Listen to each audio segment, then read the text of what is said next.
Por ellos ni de ellos. Y entrando al capítulo 12 hasta el 16, vamos a estar viendo aspectos prácticos que tienen que ver con esta salvación, esta justificación que hemos experimentado, ¿sale? Entonces, son lo que debe de suceder en nuestra vida. Es como el libro de Juan. Si dices que, entonces tiene que haber esto. Y eso es lo que vamos a estar viendo en el capítulo 12. Ok, vamos al capítulo 12. Dice, así que, por lo tanto, hermanos, os ruego por las misericordias de Dios, como resultado de todo este acto de misericordioso que Dios ha tenido por ustedes, sobre ustedes y con ustedes, os ruego por las misericordias de Dios, que presentéis vuestros cuerpos en sacrificio vivo, santo y agradable a Dios. Utilizamos esta palabra hace un par de semanas, metaneio. Quiere decir un cambio de mente, implica un cambio de conducta. El cambio de mente lo vimos que sucede en el capítulo 1 al capítulo 8, y la conducta resultado de ese cambio, de esa doctrina, es el capítulo 12. Dice entonces, así que, hermanos, os ruego por las misericordias de Dios, que presentéis vuestros cuerpos en sacrificio vivo, santo y agradable a Dios. Hace un par de semanas estuvimos viendo el otro sacrificio que menciona Dios a nosotros como creyentes que podemos darle. Fruto de labios que confiese su nombre, vimos en el libro de Hebreos, es decir, esa alabanza que podemos tener, pero no solamente la alabanza, dice fruto de labios que confiese su nombre. Entonces, como confesamos su nombre, debe haber un fruto de los labios que confesaron que le creemos. Entonces, frutos en nuestra vida. Y nuevamente aquí, el segundo sacrificio que se menciona, dice que presentéis vuestros cuerpos. Había dos tipos de sacrificios, no como para los judíos, sino el sacrificio que tú llegabas y sacrificabas un animal, pero pues se moría y lo quemabas y todo eso. Pero los aztecas tenían un sacrificio vivo, que era, a lo mejor algunos conocemos la historia, subían a la persona, a la víctima, a lo alto de la pirámide o el punto ceremonial, y sacaban su corazón mientras estaba vivo. Y mientras aún latía, lo ofrecían a los dioses, y eso se consideraba un sacrificio vivo, porque aún estaba latiendo el corazón. La palabra nos dice que producto de las misericordias de Dios, no que te saques el corazón y cosas raras, sino que te ofrezcas a ti constantemente, todos los días, como un sacrificio a Dios. Mencionábamos, la Biblia menciona, esta es la vida eterna. ¿Cuál es la vida eterna? Que te conozcan a ti. La eternidad tiene que ver con conocer a Cristo, y podemos experimentarla desde ahorita, porque una vez que somos hechos salvos, empezamos a conocerlo a Él y a disfrutar y a pasar tiempo con Él. Por lo tanto, ese sacrificio a Dios, esa adoración que le damos, no es únicamente cuando cantamos aquí, sino debe de ser todos los días. Un acto de adoración es un acto voluntario, constante, que demuestra que le amamos, que le exaltamos. Y eso es lo que pide Él. Este sacrificio vivo debe de ser, y tiene dos características que menciona aquí. La primera es santo, que quiere decir apartado. ¿Cómo te apartas para Dios?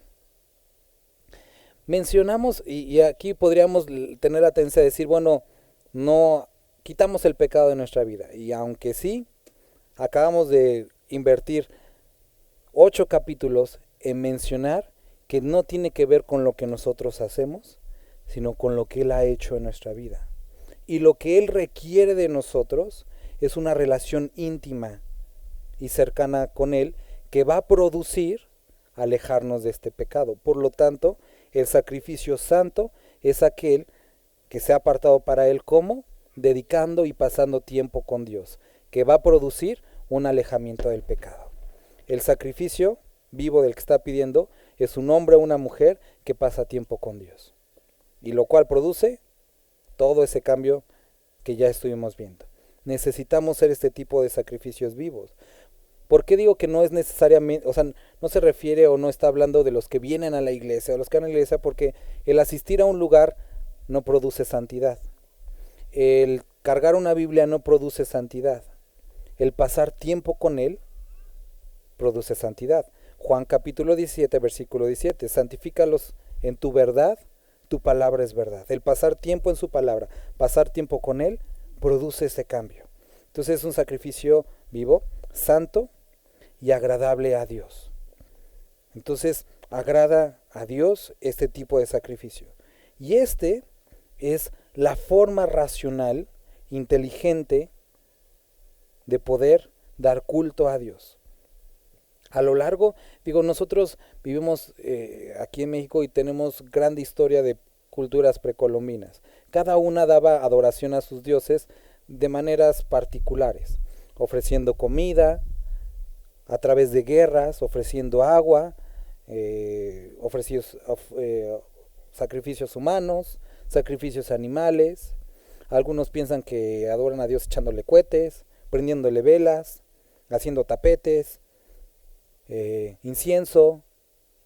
Pero ¿quieres adorar de una manera racional? Esto es la manera racional. Dios no necesita ni de tu dinero ni de tu asistencia. Él no está solito en la iglesia para que digas, ay, Dios pobrecito, a estar llorando, voy a ir a verlo. No, no es así. Dios tampoco necesita ni siquiera de tu compañía. No está solo. Dios no necesita de que te compadezcas de Él. Dios desea y busca esta relación contigo, ¿sale? Y de esta forma prestamos un culto racional a Dios. ¿La relación con Dios es un solo día? No, es una constante. Por eso dice ser fervientes o constantes en la oración. Efesios, Tesalonicenses nos dice orad sin cesar, es decir, esta comunicación debe ser constante. La búsqueda de Dios a través de su palabra debe ser constante. No como aquellos que se abstraen del mundo, sino como aquellos que su relación con Dios la llevan a todas partes, que pueden hablar de Él, que pueden vivir por Él. Colosenses, por eso repite Pablo, sea que hagas cosas de obra, de hecho, de palabra, hazlo como para el Señor. Es decir, que todas tus actividades diarias estén empapadas por tu relación con Dios. No se trata en decir, como voy a leer ya no puedo ser padre. No, vas a ser un buen padre, una buena madre, un buen trabajador, producto de tu relación con Dios. Va a infiltrarse en todas las áreas de tu vida. Este es vuestro culto racional. Va a mencionar dos palabras, conformar y transformado. Su gematizo, metamorfo. Su gematizo. No os conforméis a este siglo. Es decir, no te hagas a la forma de las personas, de la cultura, sino transformaos. Primero, no te hagas a la forma de este tiempo.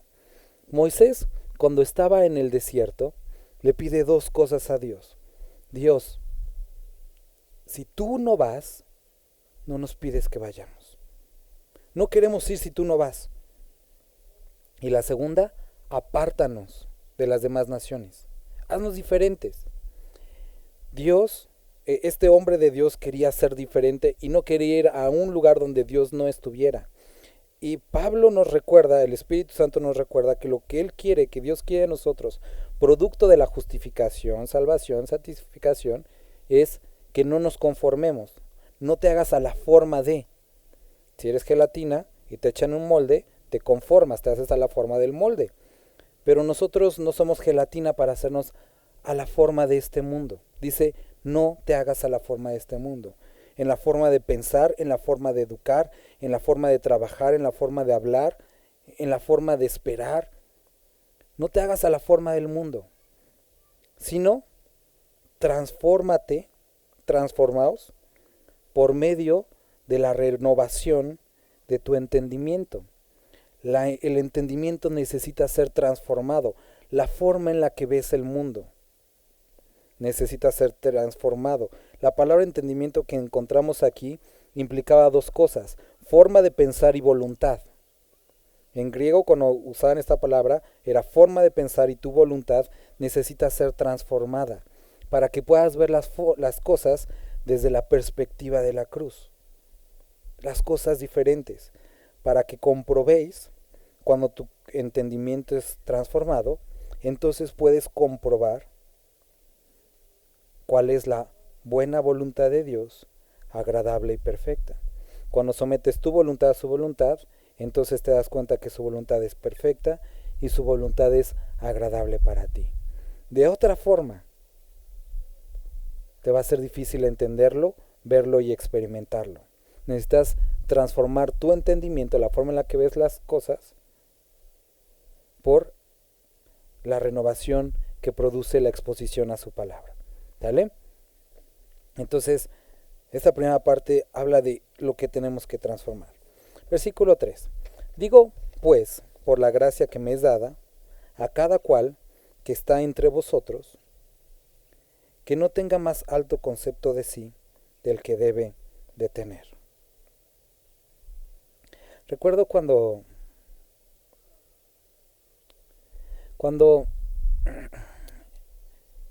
estuve un tiempo estudiando en el INAOE, recuerdo ese primer acercamiento que tuve el telescopio, y cuando ves las estrellas desde la perspectiva de los astrofísicos, o sea, tú puedes ir al planetario, puedes tener un telescopio en casa y verlas, ¿no? Como aficionado, pero cuando la ves y escuchas la explicación de hombres que han dedicado su tiempo a observar las estrellas, el cosmos, ves las cosas diferentes, o sea, volteas a ver el cielo de una manera diferente. Cuando conoces las constelaciones, ves el cielo diferente, ya puedes identificar, la Osa Mayor y todo eso, ¿no? Es a lo que se refiere. Cuando tú ves las cosas a través de la palabra de Dios y la perspectiva divina, ahora enfrentas la vida de una manera diferente. Ahorita me está pasando con mi segundo hijo. Yo decía, eso no es cierto, pero sí. Siempre he sido muy preocupón y muchos de ustedes me conocen, ¿no?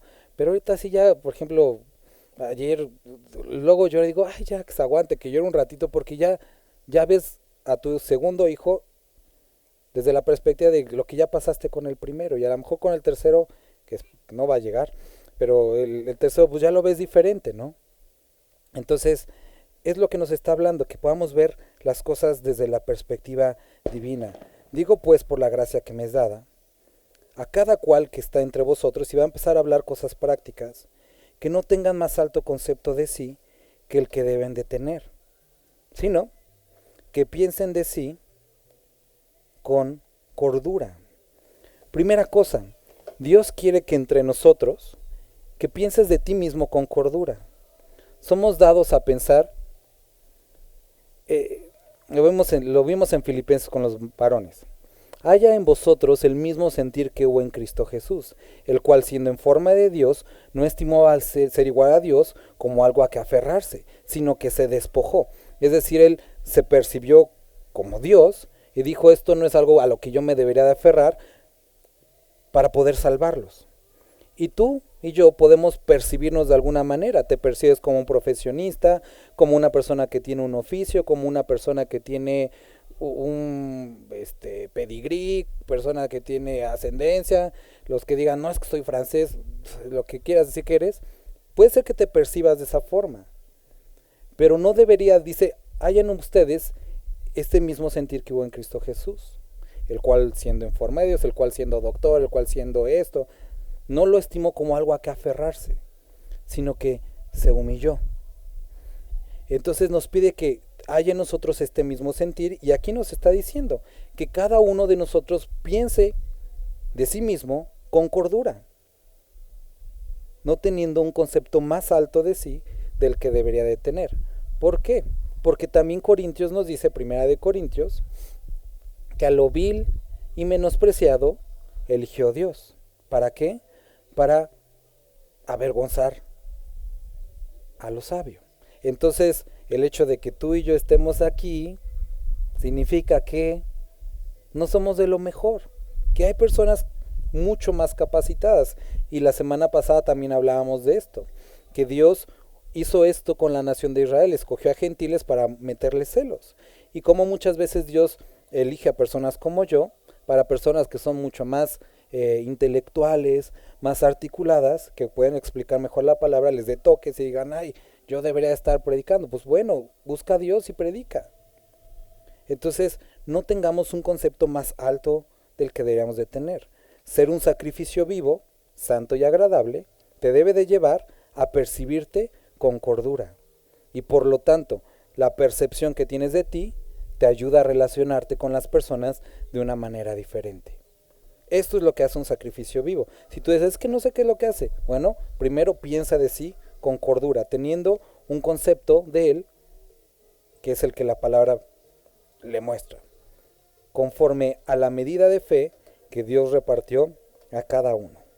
Porque de la manera que en un cuerpo tenemos muchos miembros, pero no todos los miembros tienen la misma función, así nosotros, siendo muchos, somos un cuerpo en Cristo, y todos miembros los unos de los otros, de manera que teniendo diferentes dones, según la gracia que nos es dada, si el de profecía, úsese conforme a la medida de fe, el de servicio en servir, el que enseña en la enseñanza, el que exhorta en la exhortación, el que reparte con liberalidad, el que preside con solicitud, el que hace misericordia con alegría. Entonces, dice, piense cada uno de ustedes con cordura de sí mismo. Siguiente, sabiendo y entendiendo que todos somos diferentes. La gran engaño de este tiempo es que todos somos iguales. No, no somos iguales, ni mujeres ni hombres. Somos diferentes. Dios nos creó diferentes y nos dio dones diferentes para que pudiéramos edificarnos unos a otros. Entonces, como Dios dio diferentes dones, cada uno use su don como Dios se lo dio. Dice, el que tiene don de profecía, que tiene la capacidad de enseñar o hablar de parte de Dios, úselo conforme a la medida de fe. Y ahorita vamos a hablar de esto. Si Dios te dio la capacidad de servir a los demás, porque hay entre nosotros aquellos, escucha este ejemplo, me gustó mucho. Imagínense que entrara, no sé, ahí está Lunita, que entrara aquí Lunita y se cae acá y tira la bocina, ¿no? Bueno, ya está tirada, pero tira una de estos micrófonos. A lo mejor veríamos entre los que están aquí los diferentes tipos de dones. Habría quienes se levantarían corriendo y, ay, pobrecita Lunita, consolar. Y el que tiene el don de servicio, pues a lo mejor se levantaría a recoger las cosas. El que tiene el don de repartir diría, ¿cuánto es? Yo pago. El que tiene el don de presidir diría, ¿y quién dejó eso ahí para que la niña se cayera? Entonces, cada uno obremos conforme al don que Dios nos ha dado. Y aquí es algo importante, dice, conforme a la medida de fe. Queridos hermanos, no a todos Dios nos dio la capacidad de, o el don, por ejemplo, de enseñar. No te presiones porque es que yo debería estar enseñando, probablemente no. Hazlo conforme a la medida de fe, pero posiblemente Dios te dio la capacidad de repartir, de servir, de presidir, de animar a los demás. Hazlo conforme a la medida de fe, sabiendo que Dios te usa de maneras diferentes. Entonces, Dios dio a algunos la capacidad de enseñar o profecía, a otros de servir a los demás, a algunos más la enseñanza, a otros la capacidad de animar, a otros más la capacidad, les dio recursos para poder dárselos a los demás.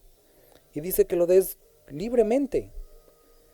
Y posiblemente los que enseñan digan, ay, ya no voy a enseñar porque estos burros no aprenden, pero dice la palabra, úsalo para enseñar. Y si Dios te dio la capacidad de repartir, dices, nada, es que luego se aprovechan de mí, dalo con libertad.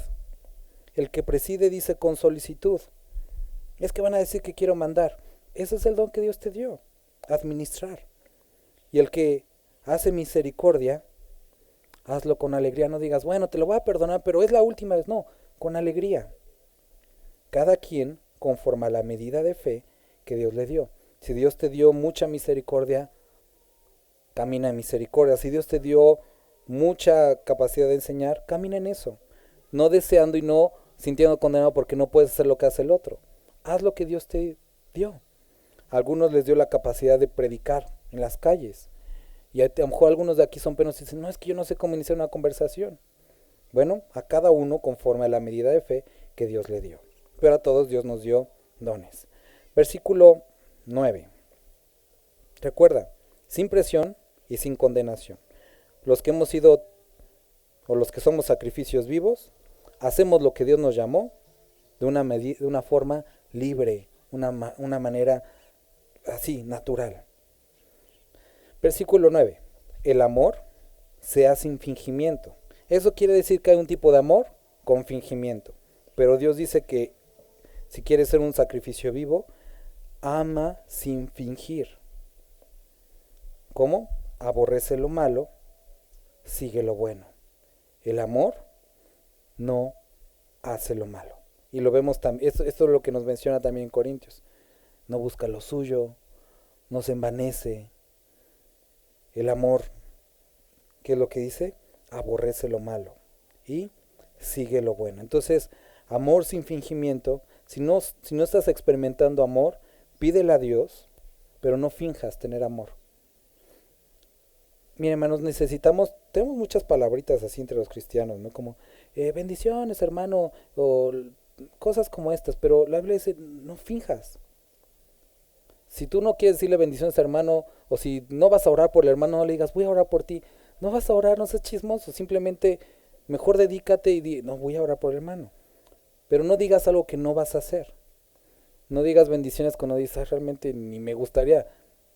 Pídele a Dios que te ayude a experimentar, no digo que vivas de Grinch, sino que pidas a Dios a experimentar ese amor, que ensanche tu corazón para que el amor sea sin fingimiento.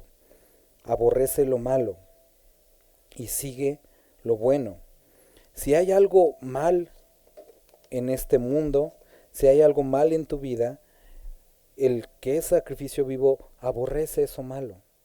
No podemos llamar a lo malo bueno, no podemos justificarlo, no importa de quién venga, si es malo es malo. Y eso es una característica del creyente. El que anda en luz, o el que siga a Cristo debe andar como él anduvo. No llamamos bueno a lo malo. Dice, sigue lo bueno. Amaos los unos a los otros con amor fraternal. En cuanto a honra, prefiriéndonos los unos a los otros. Si hay el momento de darle honra, de reconocimiento a alguien, no busques ser tú. Dice, prefiera a los demás, que los demás sean honrados, que los demás sean reconocidos, prefiriéndonos los unos a los otros. En lo que requiere de diligencia, no perezosos, sino fervientes en espíritu, sirviendo al Señor, gozosos en la esperanza, sufridos en la tribulación, constantes en la oración, compartiendo para las necesidades de los santos y practicando la hospitalidad.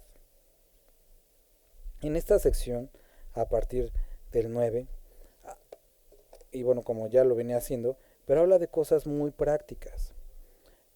El ser humano puede experimentar un cierto tipo de amor. Cuando dices amo la pizza, amo el pozole y lo que sea, ¿no? Y estás describiendo que te gusta, pero esto está basado en la satisfacción de deseos carnales. Pero el amor que está describiendo aquí es aquel que no está buscando una retribución, sino que se da porque eso es lo que somos. El amor se hace sin fingimiento, no está buscando una retribución. ¿Sale? Después está hablando de aborrecer lo malo y seguir lo bueno. Tiene que ver con algo muy similar. Nosotros aceptamos o rechazamos las cosas generalmente dependiendo de la conveniencia y dependiendo de nuestras necesidades. Entonces tú puedes decir, odio la piratería, pero si te va a costar 1,000 pesos más barato, dice, venga para acá. ¿Por qué? Porque está basado en tus necesidades. Pero aquí está diciendo que aborrezcas lo malo por ser malo. No porque te conviene o porque te satisface, sino por el hecho de ser malo, deberíamos de rechazar aquello que es malo. De la misma forma deberíamos de seguir lo bueno. Y muchas personas el día de hoy no siguen lo bueno porque afecta a sus intereses. Pero nosotros seguimos lo bueno, no porque nos ayude o nos facilite algo, sino porque simplemente es lo bueno. Después describe, ámense los unos a los otros, con un amor fraternal. Algo que me llamó mucho la atención es, ¿por qué no describe aquí con amor ágape? ¿Por qué dice amor fraternal? Porque el amor ágape es aquel, como el que menciona Corintios, ¿no? Que todo lo sufre, todo soporta, pero Jesucristo, a pesar de que nos ama, Juan dice, porque de tal manera amó Dios al mundo, la palabra agape, que dio su Hijo unigénito para que todo aquel que en él cree no se pierda, mas tenga vida eterna. Dios es amor y porque es amor nos amó y entregó su Hijo, ¿no?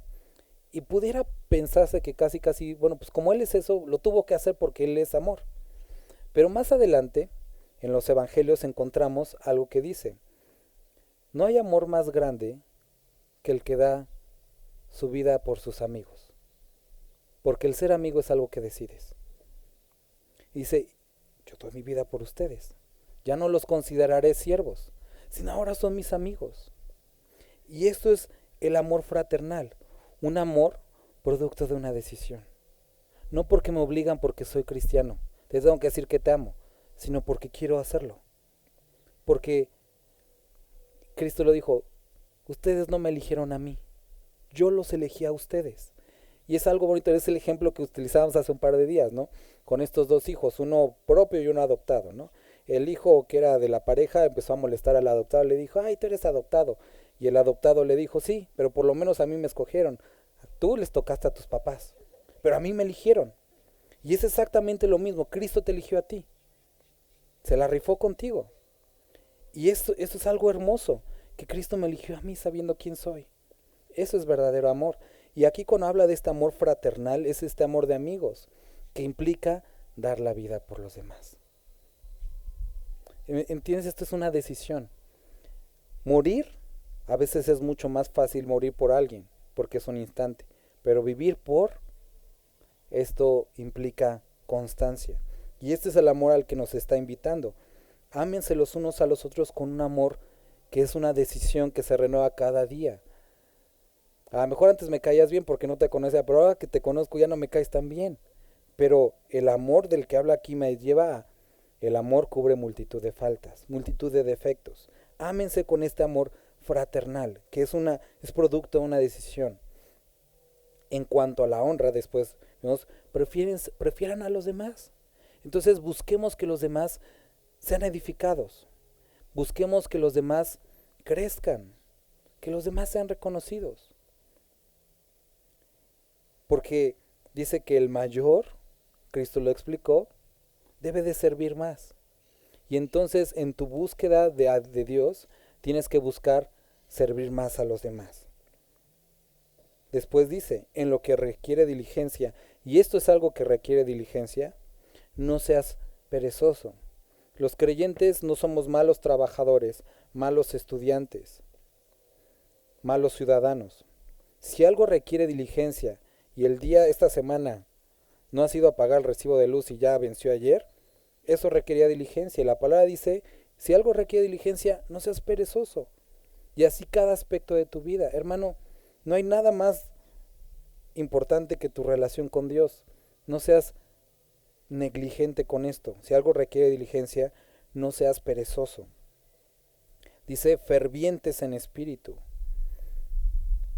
El hermano Lucio siempre utiliza esa frase, ¿no? De los adolescentes. ¿Cómo son, hermano? Todo les choca y todo les late, pero a veces nos vemos personas así, ¿no? Que que están así siempre como todos. ¿Cómo estás? Conozco una persona que siempre que la hablo, ¿cómo estás? Pues aquí pasándola. Digo, chale, siempre está pasando la pobre persona, ¿no? Y tiene todo, pero ha decidido vivir así con esa apagado, triste, siempre decepcionado. Pero aquí dice fervientes de espíritu, personas gozosas que animemos a los demás. Este es el creyente, alguien ferviente de espíritu.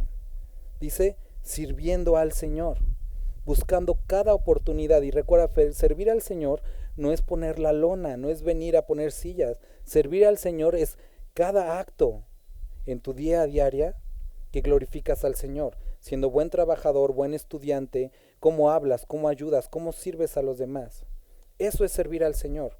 Entonces tenemos la oportunidad todos de servir al Señor, todos, completamente todos, sirviendo al Señor. Busca servir al Señor, como dice Colosenses. Si haces algo de palabra o de hecho, hazlo como para el Señor, porque a Cristo Jesús dice servís. Versículo 12. Gozosos en la esperanza. ¿Cuál es nuestra esperanza? Que Cristo viene pronto y que esta no es el lugar final. Entonces, con esto en nuestra mente, como también dice la palabra, que los que tienen esta esperanza en Él se purifican. El vivir con Cristo viene pronto cambia tu vida y cambia la perspectiva de cómo haces las cosas. Gozoso en la esperanza, sufridos en la tribulación. Y no quiere decir que andes con tu carita de sufrido. La palabra sufrido aquí la que utiliza es resistentes, que aguantes, que no seas chillón. No importa que seas millennial, no chilles, no te estés quejando. Dice, personas que aguantamos, fuimos hechos para este momento.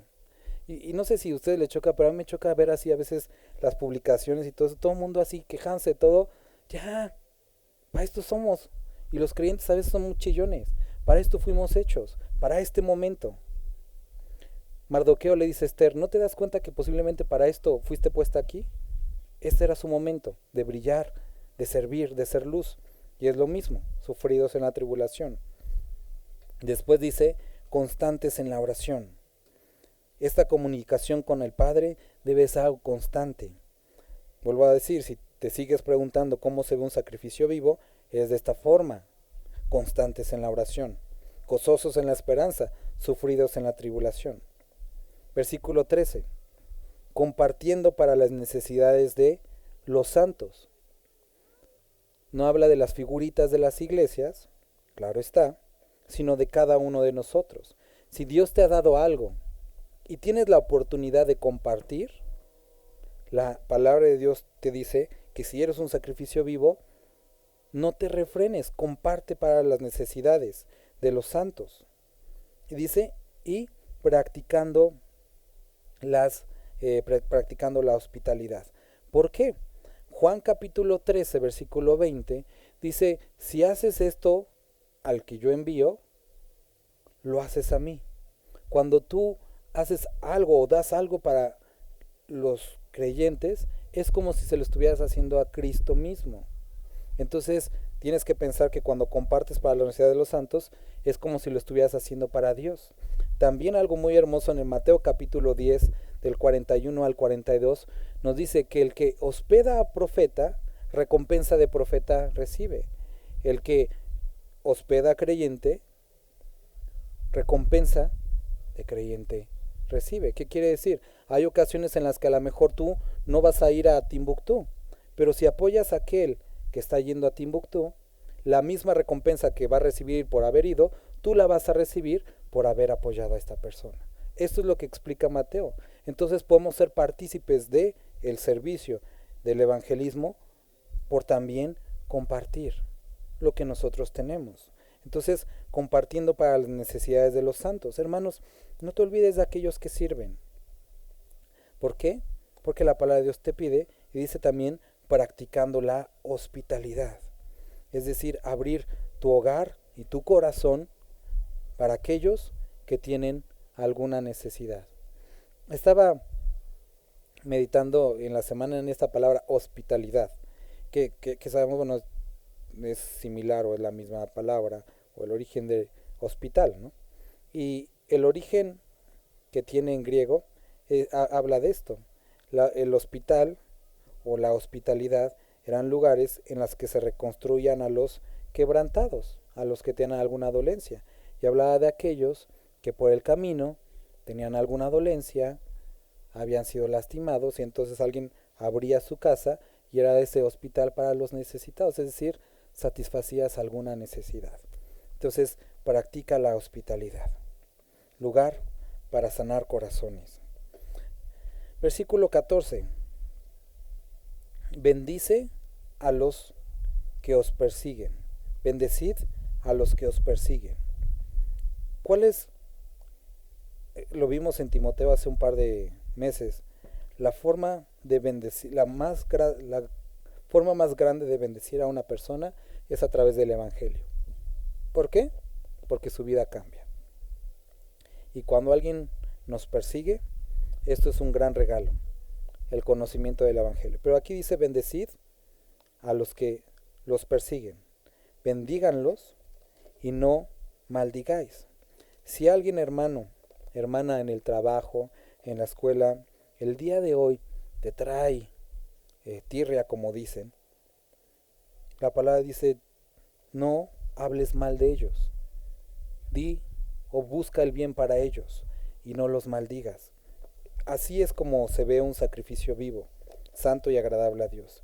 Después dice: gozaos con los que se gozan. Entonces, cuando alguien se gana el carro de la rifa, que tú habías comprado como 15 boletos de la rifa Outlet y se lo ganó el otro hermano, dice: gozaos con los que se gozan. Debemos de alegrarnos por el bien que reciben los otros, y también entristecernos con los que lloran. Y aquí nos lleva esta palabra: unánimes entre vosotros, en un mismo sentir, con un mismo propósito. Entonces, cuando alguien está en necesidad, dolernos con ellos, buscar satisfacerla. Cuando alguien está contento, alegrarnos con ellos.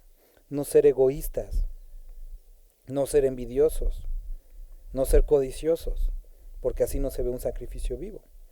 Después aquí dice: ¿no qué? No altivos. Al principio nos dijo que tengamos una perspectiva de nosotros adecuada, no más alta de la que debería de ser. Una persona altiva siente que tiene más talento, más conocimiento, o simplemente es mejor que la otra persona. Y aquí nos dice: no seas altivo, sino asóciate con aquellos que son humildes. ¿Por qué? La palabra, y esto es algo bonito, en el capítulo 55 de Isaías nos dice: así dice el alto y sublime, el que habita en la eternidad y cuyo nombre es santo: yo habito en las alturas y en la santidad, con el quebrantado y con el humilde. Dios está con el humilde. Y si quieres convivir con la santidad de Dios, habita en la humildad también, porque Él es ahí donde Él está. Él no está en la altiveza. Por lo tanto, si tú eres un creyente jactancioso, que te crees mejor que los demás, así no es un sacrificio vivo. No altivos, sino asociándonos con los humildes. No seas sabio en tu propia opinión. Hermano, es que yo ya me sé eso, y saben que como que yo ya tomé el curso de cómo es. No seas sabio en tu propia opinión. La palabra dice que en la multitud de opiniones hay sabiduría. También en tu propia opinión, dice la palabra: encomienda a Jehová tu camino y confía en Él. También dice en Proverbios que los caminos del hombre le parecen rectos a su propio parecer, pero al final pueden ser caminos de muerte. Entonces, no seas sabio en tu propia opinión. Siguiente: no pagues a nadie mal por mal. Procura lo bueno delante de todos los hombres.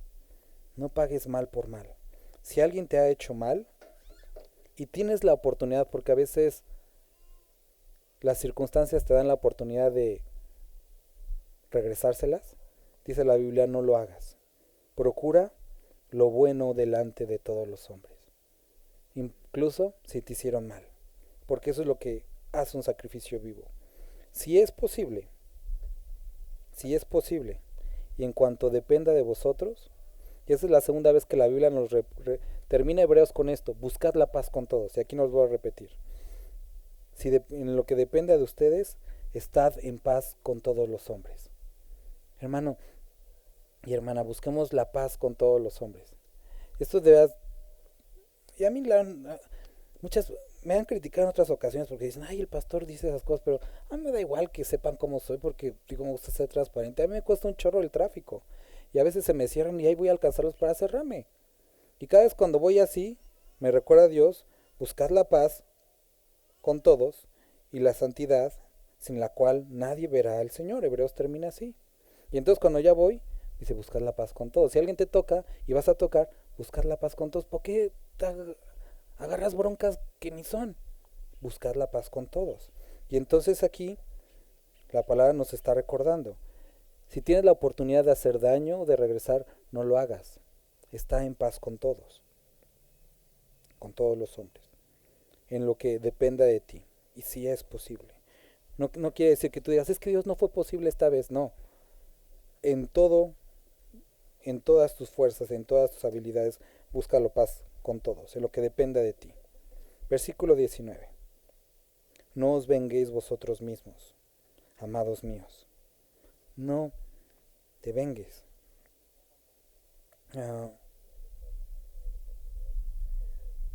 Hay ocasiones, y vuelvo a repetir esto porque que son constantes para los creyentes, en las que después de que pasa el tiempo, como decimos, pensamos que Dios nos los pone en bandeja de plata, pero no es Dios, porque Dios no nos da la oportunidad de vengarnos.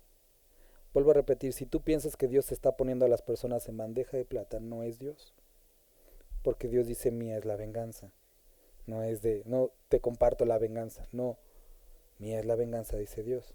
Entonces, si tú ves que tienes la oportunidad de devolver mal a las personas, no lo hagas, porque así no actuaría un sacrificio vivo. Él diría o esperaría que Dios haga lo que tenga que hacer. No os venguéis vosotros mismos, amados míos, sino dejad lugar a la ira de Dios, porque escrito está, mía es la venganza, yo pagaré, dice el Señor. Así que, si tu enemigo tuviere hambre, antes de llegar a esto, no se trata de decir, pues yo no te voy a hacer nada, que te juzgue Dios, maldito pecador, porque eso no es bendecir, es maldecir. La palabra de Dios dice, bendice y no maldigas. No le desees mal a nadie. Ahora, Timoteo nos dice, palabra fiel y digna de ser recibida por todos. Dios vino a salvar a pecadores. Y la voluntad de Dios es que nadie se pierda, sino que todos procedan al arrepentimiento. Él quiere que incluso las personas que te hicieron daño procedan al arrepentimiento, es su deseo. Por lo tanto, desea bien a todos, no mal. Así que, si tu enemigo tuviere hambre, dale de comer. Si tienes la oportunidad de bendecirlo a través de la comida, dice, dale de comer. Está hablando de alguna necesidad que pudiera ser satisfecha por tus actos, hazlo. Si tuviere sed, dale de beber. Pues haciendo esto, y este es un versículo interesante, ascuas de fuego amontonarás sobre su cabeza. No seas vencido de lo malo, sino vence el bien con el mal. Durante algún tiempo, yo creía que estas ascuas de fuego, y estaba mi teología bien rara, ¿no? Digo, estaba joven, pero decía, bueno, así como en el incensario del tabernáculo, o sea, era un rollo todo medio raro que me aventa, incensario de oro, digo, del tabernáculo había incienso, y después en Apocalipsis vemos que Dios avienta carbones encendidos y son como juicio. Entonces se refiere a que si yo hago esto, Dios les va a dar con todo después, ¿no? No está hablando de juicio que Dios va a mandar. Hay dos interpretaciones que las dos son muy adecuadas. Uno es que vas a producir que ellos sientan avergonzados por lo que hicieron. Cuando tú les pagas con bien, las personas se sienten avergonzados de sus propios actos. Pero la segunda, que es la que más a mí me gusta, había una costumbre en en los judíos. Tú tenías tus carbones encendidos en tu casa para en la noche, para cocinar y para generar calor. Cuando se te apagaban, tú ibas con tu vecino y entonces ponía estas ascuas, estos montones, en una bandeja, y si eras mujer la ponías en la cabeza y regresabas a tu casa. Y era común ver en las noches a familias que se les había acabado, y entonces veías a las mujeres así con esto en la cabeza y traían a su casa ese fuego que se había terminado en la propia. ¿Qué es lo que dice? Que cuando una persona te hace mal y tú le pagas con bien, ese fuego que se apagó en su corazón, al tú regresar con bien, puede ser que se vuelva a prender y que regrese nuevamente a caminar en Cristo. Y eso, ¿sabes qué? Más que desear mal, creo que esto es algo mucho más bonito, que del fuego que ahora hay en tu corazón producto de la presencia de Dios, puedas producir que ese fuego ahora vuelva a prenderse en su corazón. Por eso dice, no seas vencido de lo malo. ¿Recuerdas que dice la palabra? Que nuestra lucha no es contra carne y sangre. Entonces, cuando hay una persona ofendiéndote, buscándote hacerte algún mal, sí, es una persona que está haciéndote mal, pero detrás hay principados, potestades que están influenciando a la persona para hacerte mal, porque nuestra lucha no es contra carne y sangre. Por lo tanto, cuando tú le regresas bien, el que falló en sus propósitos es esa potestad, ese espíritu que está buscando hacer mal. Y entonces vences el mal con el bien, porque frustraste sus planes. A lo mejor el individuo te pegó, te quitó algo, pero el plan que tenía el maligno no era únicamente con esa persona, sino era que tú también reaccionaras de la misma forma y poder acusarte delante de Dios. Pero cuando tú respondes con bien, entonces vences el mal con el bien que has hecho y frustras todos los planes. Recuerdo esto era algo que me decía mucho mi papá de adolescente, cuando me enojaba porque tenía un mal carácter. Me decía, no seas vencido de lo malo, no dejes que aquel que está tratando de hacerte rabiar lo obtenga, sino vence el mal con el bien. Cuando nosotros actuamos de manera correcta, frustramos el plan que el enemigo tenía para nuestra vida, y entonces el mal es vencido con el bien. Y con esto me gustaría regresar y nada, tener una observación final de este primer versículo. Así que, hermanos, debido a todo lo que Dios hizo por ti, no para ganar algo con Él, sino por lo que Él ya hizo, preséntate. Y el presentar no es algo que Dios hace, sino algo que tú haces voluntariamente. Te presentas a Dios, es lo que dice en Timoteo. Preséntense constantemente como obreros aprobados. Es algo que tú haces, vas delante de Dios y presentas quién eres. Entonces, cada vez que vengas delante de Dios, cada noche que vengas a orar, cada mañana, preséntate de esta manera, tu cuerpo como un sacrificio vivo, tú viviendo de esta forma y diciéndole a Dios, hoy, no por mis méritos, sino por los tuyos, estoy buscando serte santo, ser agradable a ti. Y esta es la forma culta y racional de alabar a Dios. No ofreciendo obras muertas, como dice otra parte, trapos de inmundicia. No, Dios no quiere eso. Dios quiere una vida realmente entregada a Él. Que lo externo sea producto de algo interno, de un entendimiento de quién es Él y por qué se merece la gloria. Entonces ya no pateo puertas porque me dicen, sino porque he entendido qué es lo que le agrada a Dios, y entonces en ese momento se vuelve de esta forma algo racional, ya no motivado por las masas, sino un producto propio, un fruto de labios que confiesen su nombre. Vamos a orar. Padre, gracias te damos por este capítulo que leímos. Necesitamos que nos ayudes, Dios, para hacer esto. Sabemos, Padre, que ninguna condenación hay para los que estamos en Cristo, pero anhelamos serte agradables.